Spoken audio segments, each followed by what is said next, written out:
Assalamualaikum. My name is Sidra Zafar. I'm an occupational therapist at Amability. आज जिस topic के बारे में हम डिस्कस करेंगे वो है सेरेब्रल पाल्सी और ऑक्यूपेशनल थेरेपी का रोल क्या है, इस बारे में बात करेंगे। सेरेब्रल का लफ्जी मतलब है ब्रेन यानी कि दिमाग। पाल्सी का मतलब है फालिज यानी पट्टों के अंदर कमजोरी हो जाना। सेरेब्रल पाल्सी एक बीमारियों का मजमुआ है जिसमें असरअंदाज होता है कि कैसे एक इंसान मूव करता है और अपने बैलेंस और पोस्चर को कैसे मेंटेन करता है। ये नॉर्मल ब्रेन डेवलपमेंट के नतीजे में होती है। सिवियर सेरेब्रल पाल्सी के जो बच्चे होते हैं इनको स्पेशल इक्विपमेंट्स की जरूरत पड़ती है अपनी जिंदगी गुजारने के लिए, जैसे क्रचेस हैं, वॉकर्स हैं, व्हीलचेयर है। और माइल्ड सेरेब्रल पाल्सी के जो बच्चे होते हैं इनको अपनी जिंदगी गुजारने के लिए कोई स्पेशल इक्विपमेंट्स की जरूरत नहीं पड़ती, लेकिन इनकी जो मूवमेंट है बहुत ज्यादा जर्की होती है और ऑकवर्ड होती है दूसरे लोगों से। अब बात करते हैं इसके टाइप्स पे। इसकी 3 टाइप्स हैं। फर्स्ट टाइप है स्पास्टिक सेरेब्रल पाल्सी, जिसमें बच्चे जो हैं इनके जो मसल्स हैं उनमें अकड़ाव आ जाता है, स्टिफनेस आ जाती है और इनकी मूवमेंट जो है बहुत ज्यादा जर्की होती है। स्पास्टिक सेरेब्रल पाल्सी की फर्दर 3 टाइप्स हैं। फर्स्ट टाइप है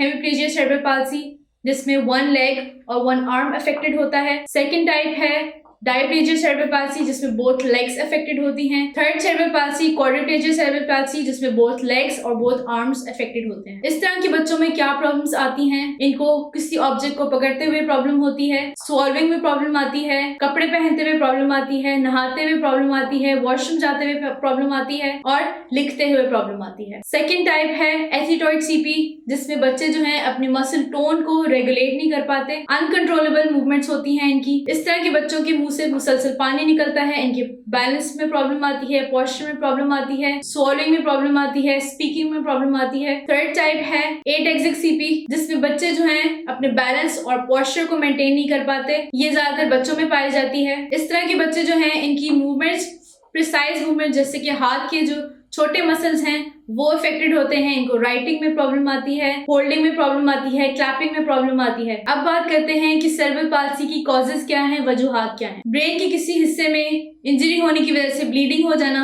ब्रेन के व्हाइट मैटर का डैमेज हो जाना, एब्नॉर्मल ब्रेन डेवलपमेंट के नतीजे में, और ऑक्सीजन सही से ब्रेन तक नहीं पहुंच पाता, इसकी वजह से भी सेरेब्रल पाल्सी हो सकती है। अब बात करते हैं इसके साइंस और सिम्टम्स पे। इसके साइंस और सिम्टम्स क्या हैं? इनकी बैक जो है वो कर्व्ड होती है, इनका हेड कंट्रोल वो बहुत ज्यादा पुअर होता है, ये 8 महीने के बाद भी बैठ नहीं सकते, इनकी जो मसल टोन है बहुत ज्यादा इंक्रीज होती है या बहुत ज्यादा डिक्रीज होती है, इनको बहुत ज्यादा सीजर्स और फिट्स पड़ते हैं, इनकी मूवमेंट जो है वो अनकंट्रोलेबल होती है, इनको बैलेंस और पोस्चर में प्रॉब्लम आती है, इनकी ईटिंग और स्वॉलिंग में मसला आता है, इनके बिहेवियरल प्रॉब्लम्स होते हैं, लर्निंग डिफिकल्टीज होती हैं, स्लीपिंग पैटर्न्स जो है इनके डिस्टर्ब होते हैं। अब ऑक्यूपेशनल थेरेपी का रोल क्या है? ऑक्यूपेशनल थेरेपिस्ट इस तरह के बच्चों से कैसे डील करते हैं? इनकी फाइन मोटर स्किल्स पे काम करते हैं, यानी कि हाथ के जो छोटे मसल्स हैं इनकी ग्रास्पिंग पे काम करते हैं, इनकी पेंसिल होल्डिंग पे काम करते हैं, इनकी स्ट्रेचिंग करवाते हैं, इनकी स्ट्रेंथनिंग करवाते हैं, अपर बॉडी की मिड लाइन पे काम करते हैं, ग्रॉस मोटर स्किल्स पे काम करते हैं, यानी कि जिस्म के जो बड़े हिस्से हैं